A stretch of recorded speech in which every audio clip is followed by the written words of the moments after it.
सबसे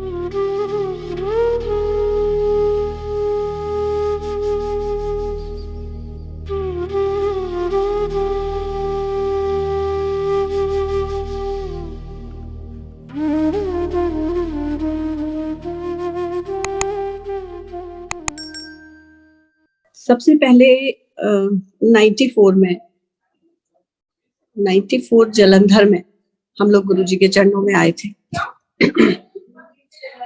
और गुरुजी के चरणों में आने का मतलब जैसे किसी बस चुंबक से हम लग गए और पीछे मुड़ के देखने का तो कोई मतलब ही नहीं। मैं बताती हूँ आपको कैसे हम जुड़े गुरुजी। मेरे हस्बैंड उस समय जालंधर में पोस्टेड थे और एक गुरुजी के ने मेरे हस्बैंड के एक दोस्त कर्नल नायडू थे, वो हमारे पास आए, पूछा उन्होंने कि कोई गुरुजी हैं इधर जालंधर में और आप बताइए वो कहाँ पे रहते हैं, क्या है। और तो मेरे हस्बैंड ने पता करवा दिया और बताया उनको कि वो यही हैं। अब वो आए, हमारे यहाँ रहे, हमारे यहाँ ही रुके, अकेले ही आए थे और गुरुजी के यहाँ 2-3 दिन जो भी गए होंगे, उसके बाद वो वापस उधमपुर चले गए। और उन्होंने शायद जोशी अंकल को बोला भी कि तुम चलो मेरे साथ, लेकिन इन्होंने कहा नहीं, मैं कोई ऐसे बाबा किसी ऐसे कहीं नहीं जाता हूँ। उस समय हमारा टाइम नहीं आया था। ये चीजें तो हमें अब बाद में पता चलती है। तो वो जो थे अंकल, वो बाद में पता लगा हमें कि उनके साथ कोई ऐसी प्रॉब्लम हो गई थी आर्म्स एमिनेशन की कि वो सॉल्व नहीं होती। अगर गुरुजी की शरण में वो नहीं आते या गुरुजी से नहीं मिलते तो उनका कुछ भी सॉल्व होना मुश्किल था। तो ये सब हमें खैर बाद में पता लगा। और उसके बाद क्या हुआ कि किसी उलझन में मेरे हस्बैंड फंस गए थे अपने यूनिट के ही टाइम पर, यूनिट के ही साथ में किसी से पता नहीं कहाँ सुनी हो गई थी, या ये भिड़ जाते थे हमेशा की बॉस से। कुछ भी गलत चीज इनको बिल्कुल भी पसंद नहीं, बिल्कुल भी नहीं। तो कुछ भी गलत हुआ होगा, तो जो भी हुआ होगा, तो इनको पता नहीं कैसे गुरुजी की याद आई। अब वो हम लोग कहते हैं कि गुरुजी की याद आई, वो तो गुरुजी ने ही हमें बुलाना था अपने पास, इसलिए गुरुजी ने उनके दिमाग में वो गुरु डाले उस टाइम। नहीं तो ऐसे समय में कोई गुरु को कैसे याद कर सकता है जिसको हम जानते ही नहीं, जिसके बारे में हमने सुना ही नहीं, या हमें उनके बारे में हमें उनको अंकल कर्नल नायडू ने भी कुछ नहीं बताया। क्यों? क्योंकि हम उस तरफ हमारा उस तरफ रुझान ही नहीं था। हमने पूछा ही नहीं कौन गुरुजी थे, कहाँ गए आप, क्यों गए, हमने कुछ पूछा नहीं, उन्होंने भी बताया नहीं। तो अब आप सोचिए कि गुरुजी ने किसी के साथ कुछ आपसी में मतभेद होने की वजह से जोशी अंकल के दिमाग में अपनी छवि या अपनी याद कैसे डाल दी? क्योंकि गुरुजी उस टाइम पर हमें अपने पास बुलाना चाहते थे, इसलिए उन्होंने इनके दिमाग में डाला कि मैं हूं। तो ये जो है सीधे 300 डिफेंस कॉलोनी जालंधर में पहुंचे। वहां पहुंचे तो कंटिन्यूस 3 डेज ये वहां जाते रहे। और मुझे ये सब नहीं पता, क्योंकि ठीक है वैसा मतलब इतना वो भी नहीं रहता कि कौन कहाँ जा रहा है क्या नहीं। उन्होंने मेरे से नहीं बताया कि मैं कहीं गुरुजी के घर वहां पे गया था या कुछ। तो ये बाद में बताते हैं कि मैं 3 दिन कंटिन्यूस जाता रहा और गुरुजी वहां नहीं मिले मंदिर में। गुरुजी कहीं न कहीं किसी के घर चले जाते या कहीं बाहर होते स्टेशन से, जो भी। जब गुरुजी के दर्शन इनको हुए उस दिन गुरुजी ने इनको अपने रूम में बुलाया, अंदर साथ में बिठाया और जो भी जूस वगैरह पिलाया, जो भी, और सब कुछ कहते हैं ये कि मेरा जो चिट्ठा था, जैसे कहते हैं ना कि तेरे ये आदत है, ये वो सब गुरुजी ने बताई। और फिर शायद उनको बोला कि आंटी को भी लाना। पंजाबी में ही बोलते थे गुरुजी तो, और हम लोग तो उस टाइम पर पंजाबी का तो नाम भी नहीं आता था। तो आंटी ने भी लाई कहा, तो फिर तो ठीक है जी। नेक्स्ट डे मुझे इन्होंने बताया गुरुजी के बारे में कि मैं वहां गया था, ऐसे ऐसे हुआ। और गुरुजी ने कहा है कि तुमको भी लाना, और बोला कि वो आंटी और अंकल ऐसे बोलते हैं वहां पे। तो नेक्स्ट डे मैं गई तो जैसे सब लोग कहते हैं ना कि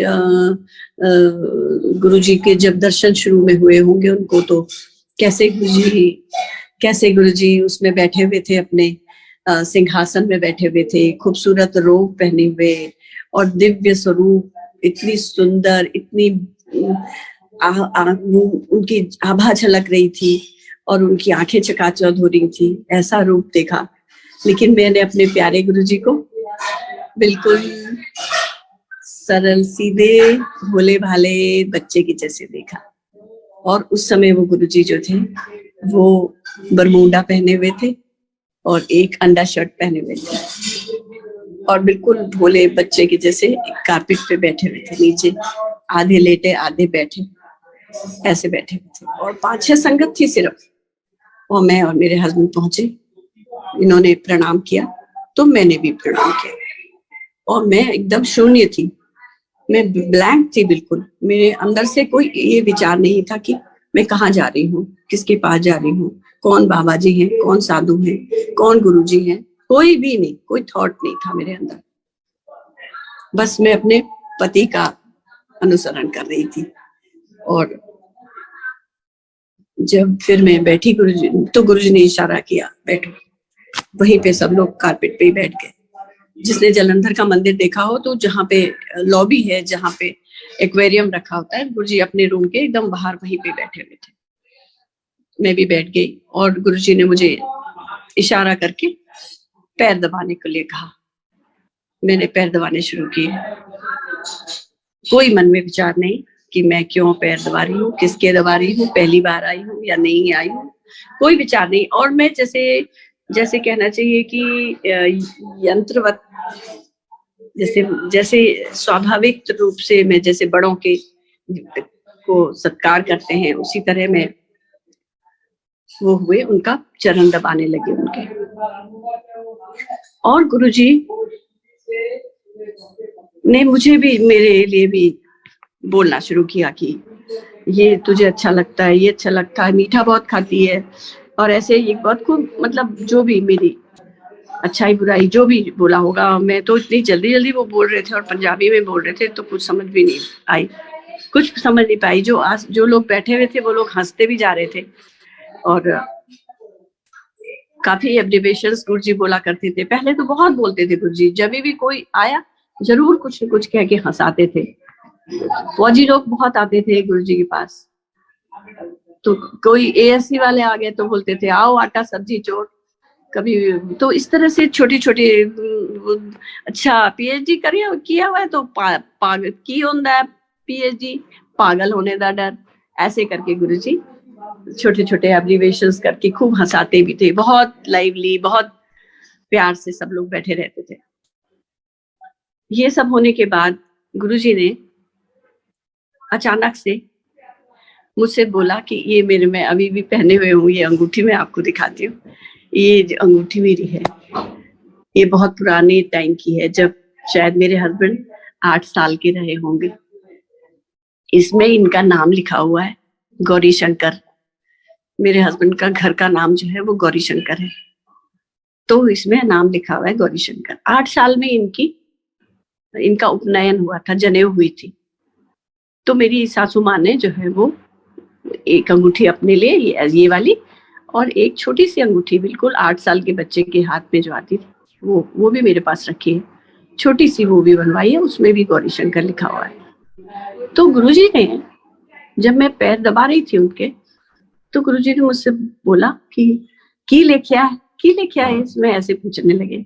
और मैं पंजाबी भी नहीं डाल दी थी और जल्दी जैसे बोलते हैं मैं हैं करने में लगी थी।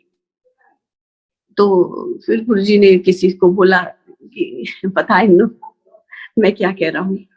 तो गुरुजी ने बोला कि तो मैं ना, तो इसी बीच में मतलब ऐसे फ्रैक्शंस ऑफ सेकंड के अंदर सोचिए, मैं सोच रही हूँ कि मैं गुरुजी को बताती हूँ कि ये मेरे पति का नाम है घर का, और ये कैसे, मतलब इनकी ये कैसे पैदा हुए, शिव जी की देन है ये, और मेरी सास और मेरे ससुर, ये मैं अंदर से मेरे थॉट आ रहा है कि मेरे सास ससुर इतने ज्यादा शिव के पूजक थे, और जो ये पार्थिव पूजा की जाती है, जिनको थोड़ा सा विज्ञान होगा उनको पता होगा कि पार्थिव जो है वो छोटे छोटे पार्थिव बनाए जाते हैं, मिट्टी के भी बनाते हैं लोग, चावल के आटे के बनाते हैं, गोबर के बनाते हैं, अलग अलग चीजों के लिए अलग अलग बनाते हैं।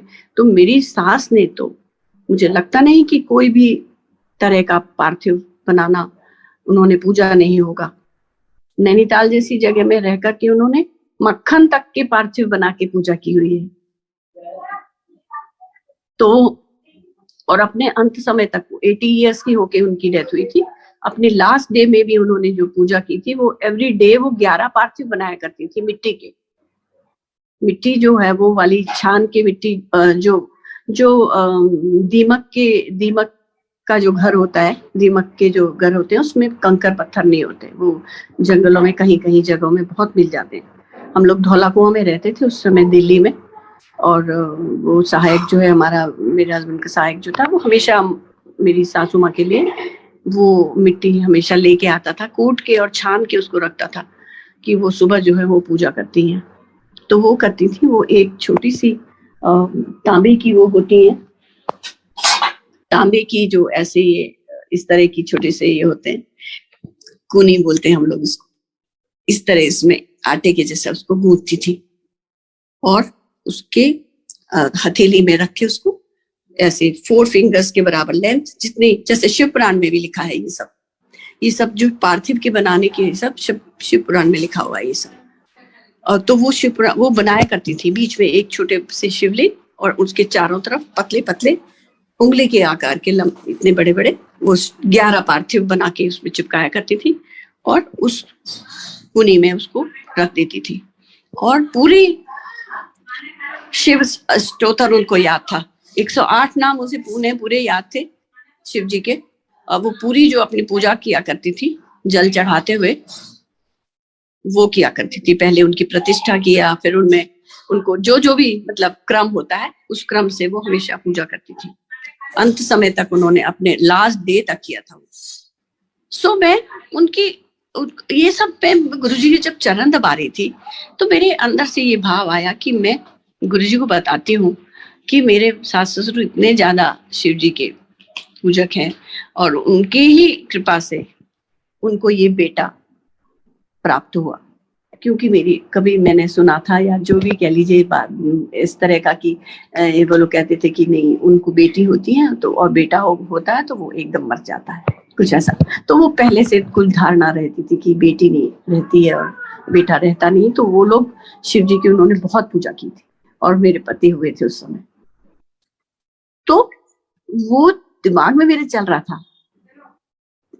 अब आप तो सोच सकते हैं कि ये सब विचार, ये सब तो बातें मैं आपको बता रही हूँ तो इतनी देर लग रही है, और उस समय ये सोचते हुए कि मैं गुरुजी को ये सब बताऊं, मैं मन में विचार कर रही हूँ। और गुरुजी ने फट से क्या बोला आप सुनिए। गुरुजी ने बोला, हाँ मैनू पता है, मैं ही तो दिता है। ऐसे गुरुजी ने बोला, मैं ही तो दिता है। मुझे तो पता ही नहीं, समझ में नहीं आया। उस टाइम तो मैं मूर्ख थी, बहुत भयंकर, बहुत भारी मूर्ख, कि अपने मुंह से महादेव जो कह रहे हैं मुझे कि वो जो तेरे सामने तेरा पति खड़ा है वो मैंने ही दिया है। और सचमुच ये बात मैं उनको बताने जा रही थी, उन्होंने मुझसे कह दिया कि मुझे पता है, मैंने ही तो दिया है। सोचिए अब आप। और ये चीज मुझे इतने सालों बाद याद आई। और तब अभी भी जब भगवान गुरुजी को, जब उनकी समाधि लेने के बाद मैं उनको महाशिव जी मानी, क्योंकि पहले तो बिल्कुल ही आंखें उन्होंने ही बंद की हुई थी, पर्दा डाला हुआ था। हर समय सब कुछ जानने के बाद भी मैं उनको महापुरुष समझते हुए भी, सब कुछ अपना अर्पित करते हुए भी मैं उनको शिव ने ही मैंने माना। नहीं माना नहीं, मतलब माना इन द सेंस समझा नहीं, मानना नहीं कहना चाहिए, मैंने उनको नहीं जाना कि वो शिव है।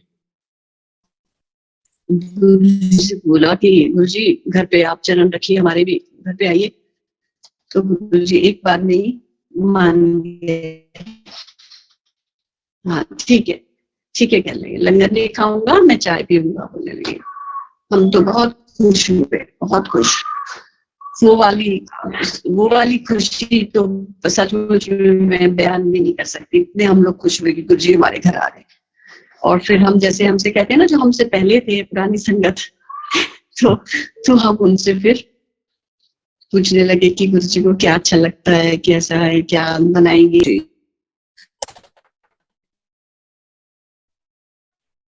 वाइट ट्राउजर और रानी कलर की सिल्क की बुशर्ट और वाइट शूज, ऐसे नुकीले वाले वाइट शूज। इतने हैंडसम गुरुजी। आके बैठे थोड़ी देर लॉन में, उसके बाद अंदर आ गए। अंदर आए तो सीधे हमारे बेडरूम में ही आए गुरुजी और बेड में बैठ गए। 7-8 लोग और होंगे साथ में, ज्यादा संगत नहीं थी। और गुरुजी ने जो एक जनरल साहब थे, जनरल उस टाइम शायद जनरल नहीं थे, वो ब्रिगेडियर थे। तो एक जनरल कालों थे, उनकी बेटी, और उसकी शादी तय हो गई थी उस बेटी की। वो 3 लोग थे और भी थे। तो सब लोग बैठे हुए थे और मैं किचन में अगली तैयारी के लिए मैं इधर उधर, कभी इधर जा रही थी, कभी उधर जा रही थी।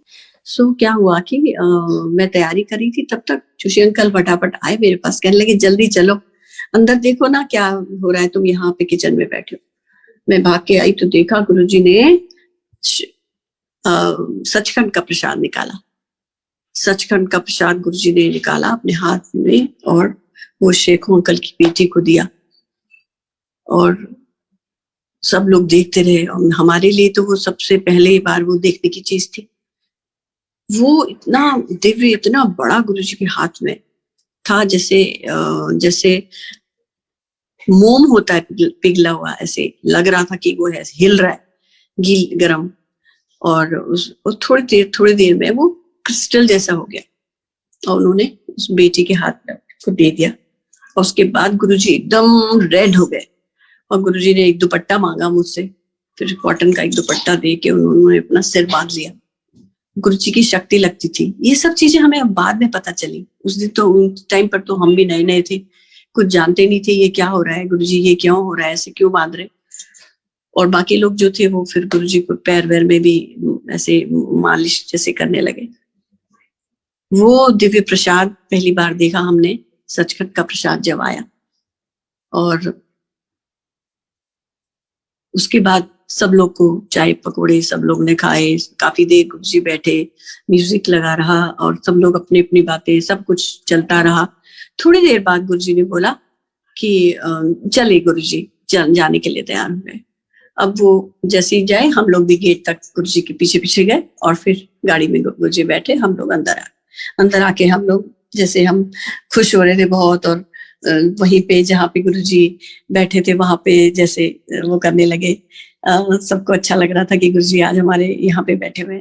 और जैसे जहाँ पे गुरुजी के शूज रखे हुए थे, गुरुजी की चरण पादुका रखी थी जहाँ पर, मेरा बेटा वहां पर से कोई ऐसे झुक के कुछ करने लगा, तो उसको खुशबू आई, उसे खुशबू आई गुरुजी की बहुत। तो वो हल्ला मचाने लगा, जल्दी आओ सब लोग, यहाँ पे खुशबू आ रही। तो अब आप सोचिए कि जहाँ पे ऐसे चरण पादुका रखी हुई है गुरुजी की, कोई रगड़ी भी नहीं है वहां पे, कोई ऐसे थोड़ी ना कि उसको रगड़ दिया है, बस खाली रखी हुई है। और वहां पे हम उस कारपेट पे इतनी खुशबू आने लगी, हम लोग वहीं पे नाक रगड़ रगड़ के अपना खुशबू लेने लगे अंदर तक। और वो माहौल तो मैं भूलती नहीं हूँ कि कोई अगर हमें देखता है तो सोचता है कि इनको हो क्या रहा है, कि क्या कर रहे हैं ये लोग, नाक रगड़ने जमीन में खुशबू सूंघने के लिए।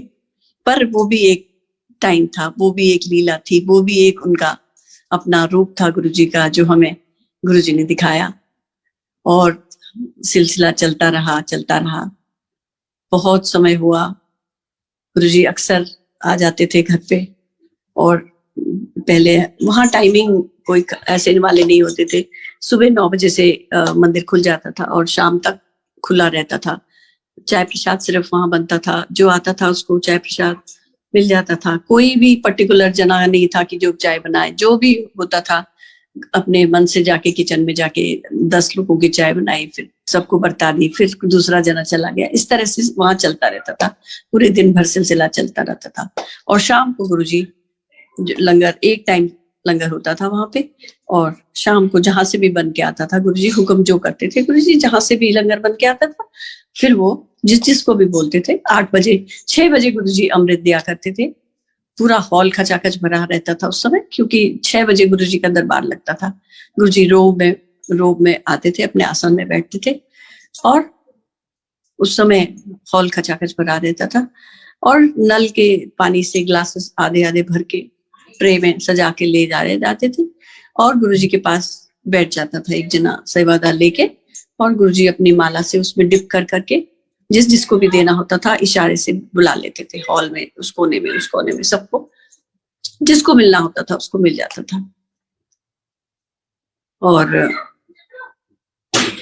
ये सिलसिला चलता रहा हमारा। फिर गुरुजी जो है वो लंगर भी अपने हाथ से बरताया करते थे। कभी कभी छोटे छोटे डोलू में लंगर आया करता था, 15-20 लोग मुश्किल से, कभी कभी ज्यादा भी हो जाते थे, कभी तो और भी कम हो जाते थे। तो गुरुजी जैसे हेड ऑफ द फैमिली बैठते हैं वैसे चटाई लगाते थे, और गुरुजी भी साथ में बैठ जाते थे, और गुरुजी अपने हाथ से चपातियां ऐसे जैसे कैच कर रहे हैं तो पकड़ो वाला स्टाइल से कि ले और पकड़ और ले, ऐसे करके बहुत प्यार से गुरुजी सबको लंगर खिलाते थे। इतने नजदीकी, इतने प्यार के दिन, इतना प्यार गुरुजी ने दिया है कि मैं बता नहीं सकती। वो तो लगता है कि किस जन्म के पुण्य थे हमारे, जो हम गुरुजी के चरणों में ऐसे बैठे होते थे।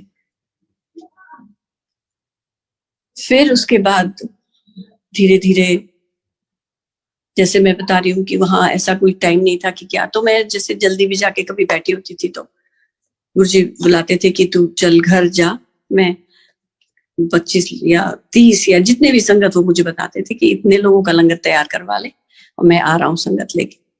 फिर मैं फटाफट घर जाती थी और लंगर तैयार करके रखती थी घर पे, और गुरुजी की संगत लेके आते थे। ये सिलसिला बहुत टाइम तक चलता रहा, बहुत समय होता रहा। समय भी पता नहीं लगा कैसे निकल गया।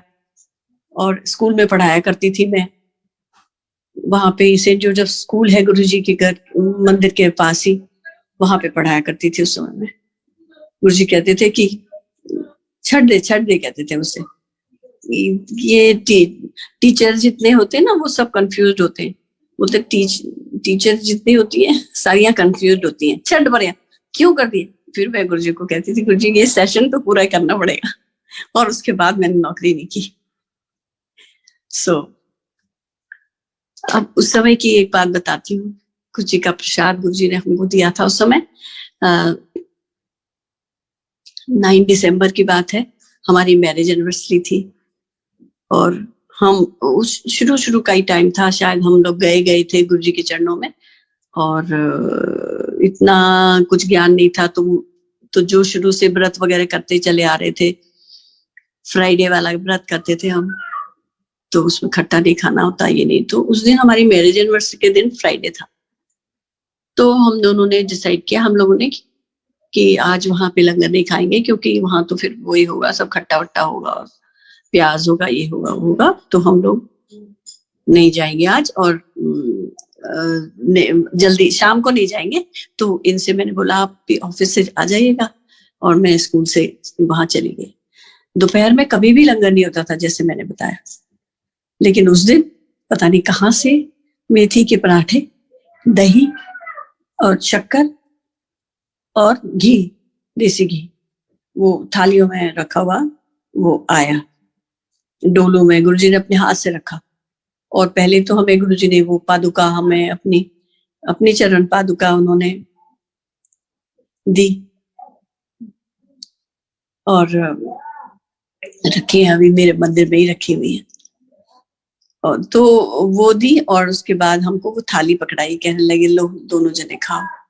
अब मैं मन में बड़ी घबराई, मैंने कहा आज शुक्रवार है और ये दही वही आ गया, ये क्या करें, कैसे होगा। मैं तो बड़ी मतलब बेवकूफ और मूर्ख मेरे अंदर से गुरुजी ये सब निकालना चाहते थे, और तो मैं बड़ी वो हुई पजल अब मैं बैठ तो गई खाने के लिए और मैंने सिर्फ पराठा खा लिया। मैंने सोचा गुरुजी तो देख नहीं रहे, और इन्होंने जोशी अंकल ने पूरा फिनिश कर दिया उसको, सारा कुछ खा लिया। उनका भी व्रत था, उन्होंने सब कुछ खा लिया बिना कुछ सोचे समझे, और मैंने जो है वो चीनी के साथ या ऐसे ही जब ये था वो मैंने सोचा गुरुजी को तो पता लगेगा नहीं। थोड़ी देर में गुरुजी ने मुझे बुलाया और कहने लगे कि किचन में कीनू रखे हुए हैं, कीनू बोरो उसमें कट्टे में बोरे में आते थे वहां पे, तो उन्होंने कहा मुझसे कि वो छील के लिया और थाली में लाई, बोले थाली में लाई लूण पाके, और मैं खट्टे को हाथ नहीं लगाने वाली जो थी वो कीनू छील रही थी। कीनू छील के मैंने थाली में सजाए, नमक लिया और गुरुजी के सामने पहुंची। गुरुजी ने मुझसे कहा, अपने हाथ में भी नहीं पकड़ा गुरुजी ने मुझसे कहा बरता दे। जितने लोग बैठे थे वहां उनके सबके हाथ में मैंने कीनू की एक एक फाक सबके हाथ में रखी, और वो गुरुजी ने मेरे अंदर से जो मेरा कीड़ा था अंदर बैठा हुआ वो निकालना था, तो उस दिन वो निकाला गुरुजी। लेकिन वो फिर भी उस दिन के दिन नहीं निकला, वो उससे नेक्स्ट डे जब मैं और थोड़ी मैंने गुरुजी की डांट खाई उसके बाद निकला, क्योंकि उस दिन तो मैं फिर बुन घर में, तो नेक्स्ट शुक्रवार आया तो अपने बेटे को बोला खट्टा नहीं खाना, अपने दोस्तों को बुला के लाना, अध्यापन करना है, ये है वो है। और उसके बाद जब शाम को पहुंची तो खूब गुरुजी ने जोर से डांटा भी, लेक्चर भी बहुत ज्यादा दिया, तो तब जाके थोड़ी सी अकल आई। और वो दिन और आज का दिन कोई भुलेखे नहीं, कोई अंदर से वहम नहीं, करो तो बहुत अच्छा, ना करो तो बहुत ही अच्छा, कुछ भी। अगर जैसे हम लोग क्या करते थे, हर नवरात्रों में, नवरात्रि के दिन हमारे यहाँ जैसे वो खेतरी बोते हैं जो भी, वो हमारे यहाँ भी चलता था, मेरी सास भी करती थी और मेरे टाइम में भी काफी करती थी, लेकिन गुरुजी ने उसके बारे में भी मुझे बताया। लेकिन ये चीजें क्या है कि कोई लोग इसको गलत तरीके से भी लेते हैं, जैसे मैं अभी बता रही हूँ, तो ये ऐसा नहीं है कि ये सभी के लिए अप्लाई है, ये किसी के लिए इंडिविजुअली भी हो सकता है। गुरुजी ने उस दिन तो ऐसे जनरल लेक्चर दिया था कि ये किस लिए करते हैं व्रत, लोगों को ये तो पता नहीं होता कि किस लिए व्रत कर रहे हैं, खाली एक चला आ रहा है, वो रिचुअल चले आ रहे हैं, इसलिए सब लोग भेड़ चाल की तरह पीछे पीछे लगे रहते हैं। तो गुरुजी कहते थे कि रब तो तुहाडे अंदर बैठा है, उसको तो कोई देखता नहीं, और जिस दिन व्रत होता है उसके पहले दिन तो तुम अपने खाने की पहले तैयारी कर लेते हो, कल व्रत है, ये भी ले आओ, ये भी ले आओ, ये भी ले आओ, फ्रूट्स ले आओ, फलाना ले आओ, अपने पेट भरने की पहले तैयारी। वो व्रत थोड़ी हुआ। तो गुरुजी कहते थे कि किस लिए करते हो व्रत, पहले बताओ किस लिए करते हो। किसी के पास आंसर ही नहीं, किस लिए करते हो व्रत, भगवान ने कहा है तुमसे व्रत करो। तो और गुरुजी ऐसे, ये चीज के लिए ऐसी बात भी नहीं कि गुरुजी मना कर रहे हैं कि व्रत नहीं करना। अब जैसे मुझसे कहा गुरुजी ने कि तू करवा चौथ का व्रत किया कर, जबकि करवा चौथ हमारे में नहीं होता, हमारे में वो दूसरा बट सावित्री का व्रत होता है, वो सुहाग का व्रत होता है। तो मैंने गुरुजी को जैसे बताया कि गुरुजी हमारे में नहीं होता, तो गुरुजी ने मुझे बोला कि किया, उसके पीछे कुछ रीजन होगा। तो जो मैं बता रही थी कि गुरुजी जो है वो भुलेखों से दूर रखते थे हम। अब जैसे मैंने ये शुक्रवार के व्रत के बारे में बताया, जैसे मुझे गुरुजी ने मना किया कि तुम मना नहीं किया गुरुजी ने शुक्रवार का व्रत मत कर, पर वो मेरे अंदर से ये चीज निकाल दी, खट्टे में हाथ लगाने से कुछ हुआ, कुछ तेरा नुकसान हुआ, जो ये तुम बेकार के भुलेखे लेके बैठते हो, उससे मुझे दूर किया गुरुजी। हमारी साथ की दूसरी है, उनसे नहीं कहा, वो भी करती थी शुक्रवार, वो बाद में मुझे पता लगा कि वो भी करती थी, उनसे कभी नहीं कहा कि तुम मत करो या खाओ, वो उनके यहाँ गुरुजी के यहाँ जाके लंगर खाती थी। तो वो अपना अपना वो है, खैर ये इस बारे में मैं ज्यादा नहीं बोलूंगी, ये तो मैं अपना सत्संग जो मेरे को जो चीज मुझे अभी इस समय याद आई तो वो मैं बता रही हूँ। कोई भी गलत उसको अर्थ में ना लें आप लोग। और तो मुझे ये इसीलिए मैं आप सबसे ये बात कह रही हूँ ठीक है। और गुरुजी जो है वो सबसे मेन चीज होती थी, गुरुजी जो कहते थे सरल भाषा में कहते थे कि एक तो कहते थे रब तुम्हारे अंदर बैठा है, अंदर बैठा है उसको देखो, अपने को साफ बनाओ, अपने को प्योर रखो। कैसे? अपने विचारों को प्योर रखोगे, किसी को नुकसान नहीं पहुंचाओगे, किसी के लिए बुरा नहीं सोचोगे, तभी तुम खुद भी अच्छे बन सकते हो। खाली मुंह से कहने से, जैसे मैं उपदेश दे दूं और मैं खुद तो हूँ जोर चक्की और मैं बोल दूं कि कल को तुम ये नहीं करो वो नहीं करो, ऐसे नहीं, ऐसे नहीं। तुम अपने से धोखा मत दो, तुम अपने को पहले स्वच्छ रखो, अपने को शुद्ध बनाओ, तब दूसरों से कहो कि तुम भी ऐसा करो। ये मेरा मानना है कि जो चीज मैं नहीं करती या जो चीज मुझे मेरे से नहीं हो पाती वो मैं दूसरों को नहीं कहूंगी कि तुम करो।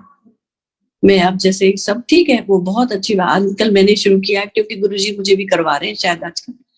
अब जैसे छोटी सी बात में मेडिटेशन ही है या कुछ ही है, मैं नहीं जुड़ पाती हूँ क्योंकि नहीं हो पाता मुझसे। मैं कितने बार पहले भी कोशिश कर चुकी हूँ, नहीं मैं ध्यान में बैठ सकती हूँ, लेकिन अब गुरुजी मुझे थोड़ा थोड़ा ला रहे हैं उस लाइन में। तो मैं किसी को कैसे कहूँगी तुम ध्यान में बैठो और गुरु से बातें करो, मैं तो खुद तो करती नहीं हूँ, तुम दूसरों से कैसे कह दोगे तुम करो। तो ये चीज मुझे लगता है कि जो चीज मेरे को नहीं आती वो मैं दूसरे को नहीं बोल सकती। मैं सिर्फ ये बता सकती हूँ कि जैसे गुरुजी जो अंदर मन में भगवान है कहते थे, वो शायद मैं अपने बचपन से मैं यही सोचती थी। मैं ऐसे बैठ के पूजा कर नहीं पाती थी, मैं करवाती थी अपनी माँ को, अपनी सास को, लेकिन मैं खुद से अपने 2 घंटे तक या 1 घंटे तक भी भगवान के पास ऐसे मंदिर में कभी बैठ नहीं सकती थी कि मैं ये करूं वो करूं, क्योंकि मेरे को अंदर बचपन से ये था कि अंदर है मेरे भगवान बैठे। और गुरुजी ने मुझे बार बार वही बताया, रब तुम्हारे अंदर बैठा है, भजी फिर दे उत्थे उत्थे। तो ये चीज मेरे को बहुत सही लगती है, अंदर से भी मन को सुकून मिलता है कि अंदर बैठा है। तो आप अंदर से भी साफ रखिए। भांडा साफ क्यों कहते थे गुरुजी? यही तो भांडा है हमारा। जब हमारे घर में कोई मेहमान आते हैं तो हम सारा घर साफ करते हैं, तो चमकाते रहते हैं क्या खाना बनेगा, डाइनिंग टेबल में क्या होगा, फलाना क्या होगा। लेकिन जिस भगवान को हमने अंदर बिठा के रखा है उसके लिए उनका वो दरबार भी तो साफ रखना चाहिए, वो हमारा घर भी तो साफ होना चाहिए जहाँ हमारा ईश्वर बैठा हुआ है। तो वो ही भांडा साफ कहते थे गुरुजी की, भांडा साफ करो, भांडा साफ करो। दूसरे का भांडे को मत देखो, दूसरे का भांडा दूसरा अपने आप देखेगा, गुरुजी देखेंगे। गुरुजी देखते तो गुरुजी खुद तो कहते थे मैं तुम्हारा भांडा रोज साफ करना, तुम फिर कीचड़ पड़ जाते हो। तो अगर यही चीजें छोटी छोटी गुरुजी की बताई हुई कि जैसे हर चीज के, जैसे मैं हमेशा सोचती रहती हूँ, जैसे वो पहले से कहते वो एक कुछ है ना कि रस्सी का भी निशान पड़ जाता है पत्थर पे ऐसे घिसते घिसते। तो अगर हम ये चीजें गुरुजी की बोली हुई चीजें अगर रोज याद करते रहेंगे तो शायद वो अंदर हमारे हृदय के अंदर भी वो निशान बनेगा, उसका असर होगा, उसका कुछ तो असर होगा, कुछ तो साफ करेंगे हम अपना भांडा। तो यही सोच के मैं सोचती हूँ कि ये चीजें गुरुजी की बताई हुई हमें याद करनी चाहिए। मेमोरीज और छोटी छोटी बातें तो इतनी सारी हैं, बहुत सारी है, बहुत सारी। कभी तो गुरुजी याद दिला देते हैं और कभी बिल्कुल भी याद नहीं आती। आप चाहे जो मर्जी कर लो, कुछ याद ही नहीं आती। इतने साल गुरुजी के साथ बिताए, लेकिन कभी कभी तो लगता है रत्ती भर भी कि अरे कुछ हुआ भी था हमारे साथ। लेकिन अब बहुत सारी चीजें हैं और मैं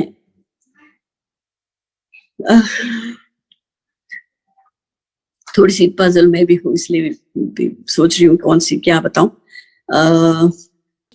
और ऐसे ही जैसे गुरुजी सबको ये आपको मालूम ही है, जैसे गुरुजी जो डायबिटीज वाले होते थे, डायबिटीज की वो दे देते थे खूब सारी जलेबियां, मिठाइयां और इमरतियां खाने को दे देते, कहते थे लोग इससे ठीक हो जाएगा। तो वो सब गुरुजी के अपने अपने वो थे। और एक बार और गुरुजी ने मुझे भी सचखंड का एक बार प्रसाद दिया था और देखती रही मैं, ऐसे खड़े होकर मैं देख रही थी और गुरुजी ने एकदम मुझे बुलाया और मेरे हाथ में इतना बड़ा सचखंड का प्रसाद रखा। सालों साल तक वो हमारे पास रहा, मेरे पास। मजाल की उसमें कुछ होना क्यों था। और वो तो इतना अमृत था वो कि ना बेसन ना बूंदी ना पता नहीं क्या चीज था वो, बहुत ही अंदर तक उसकी खुशबू इतनी अमृतमयी, इतनी बढ़िया खुशबू थी कि मैं बता नहीं सकती आपको। लाइफ तो गुरुजी हर एक को देते हैं, हर एक को। मुझे कोई ऐसा लगता नहीं कि जिसमें गुरुजी ने अपने डिवोटीज को दोबारा लाइफ किसी को ना दी हो। मुझे भी गुरुजी ने लाइफ दी और गुरुजी साक्षात मेरे घर आए, मेरे डॉक्टर के वेश में। वो भी चीज मुझे गुरुजी ने जब याद दिलानी थी, जब होना था, तब पता लगा था मुझे, इतने सालों बाद। उस समय तो हमने सोचा वो डॉक्टर आए थे, ऑर्थोपेडिक डॉक्टर को गुरुजी, मेरे पीठ पे चुभ पड़ गई थी बहुत बुरी तरह से। हम लोग वसंत कुंज में रहते थे उस समय, कहीं मैं ट्रेवल कर रही थी। उसके बाद जब हम आए तो उस रास्ते में ही मुझे आते ही समय बहुत मेरे कमर में चुभ पड़ गई और सेकंड फ्लोर में हमारा घर था। वहां पहुंच के ऊपर पहुंचे और मैं वॉशरूम जाने लगी तो गिर गई एकदम और बेहोश हो गई। और गुरुजी देखे मुझे एकदम तेज सूर्य के समान, जैसे पानी जब डाला मेरे मुंह में। तो थोड़ी देर में एक डॉक्टर हैं चंडीगढ़ में, अब तो वो शायद दिल्ली में ही रहते, MP सिंह है उनका नाम। गुरुजी ने उनका नाम मुड़ प्रत्या सिंह रखा हुआ था क्योंकि उनको भी शायद दूसरी लाइफ दी थी गुरुजी ने, इसलिए MP सिंह को गुरुजी उनको मुड़ प्रत्या कह देते थे कि मुड़ के आया है, मुड़ प्रत्या कहते थे। वो वाले अंकल ऑर्थोपेडिक डॉक्टर हैं, वो पहुंच गए। आती हूँ अब मैं, बस आती हूँ। तो वो अंकल पहुंच गए और उन्होंने मेरे पीठ में थोड़े से कड़ाके बजाए। कड़ाके बजाए वाला शब्द भी गुरुजी का ही दिया हुआ है। कड़ाके बजाए गुरुजी ने, नहीं उन्होंने, और वो चले गए और मैं एकदम ठीक। शाम को जब मैं गुरुजी के मंदिर पहुंची तो गुरुजी ने मुझे बोला कि मरण चली सी बचाता, ऐसे कहने लगे गुरुजी। तो इतने सालों बाद वो डॉक्टर साहब हमें मिले और मैं उनके बगल में बैठी थी। हम कभी बात नहीं करते थे और खाली मैंने हाथ जोड़ के उनको ऐसे नमस्कार किया जैसे हम पहले से भी होता था। मैंने उनसे कभी बात नहीं की थी। तो वो ऐसे मेरे बगल में ही बैठे थे चेयर में। तो मैंने उनसे उनको याद दिलाई कि आप उस टाइम पर बसंत कुंज आए थे और मेरे को आपने ठीक किया था। तो वो उन्होंने साफ साफ कहने लगे वो कि नहीं, मैं तो कभी बसंत कुंज आया ही नहीं, मैं बसंत कुंज आया ही नहीं, कहने लगे। उनको याद करने की कोशिश करने लगे, मैं याद दिलाई, कहने लगे नहीं, मेरे को तो याद ही नहीं आ रहा है कि मैं कभी बसंत कुंज आया। कौन आया था फिर? वो गुरुजी आए थे। गुरुजी आए थे MP सिंह अंकल के वेश में। ये है मेरे गुरुजी, प्यारे गुरुजी, लव यू गुरुजी, हम सबके। और गुरुजी को जो है वो सबसे बड़ी बात गुरुजी के साथ मुझे ये लगती है कि हर एक जना, करोड़ जितने भी दुनिया में लोग हैं, जो भी हैं जुड़े हुए गुरुजी से, सब गुरुजी को अपना कि मैं हूँ, मेरे गुरुजी हैं, मेरे गुरुजी हैं, मेरे गुरुजी हैं, मेरे को सबसे ज्यादा प्यार करते हैं। और वो ये भावना हर एक के अंदर है। कितनी अच्छी बात है ये, सोचिए। किसी के मन में भी ये ख्याल नहीं आता कि वो उसको ज्यादा अच्छा मानते हैं गुरुजी। सबको ये लगता है कि गुरुजी तो मेरे हैं, मेरे को सबसे ज्यादा प्यार करते हैं। यही सबसे अच्छी बात मुझे यही लगती है। और गुरुजी ऐसे ही सबको प्यार करते रहे, सबको जोड़े रखें, सबको अपना आशीर्वाद बरसाते रहे, सबके ऊपर कृपा बनाए रखें।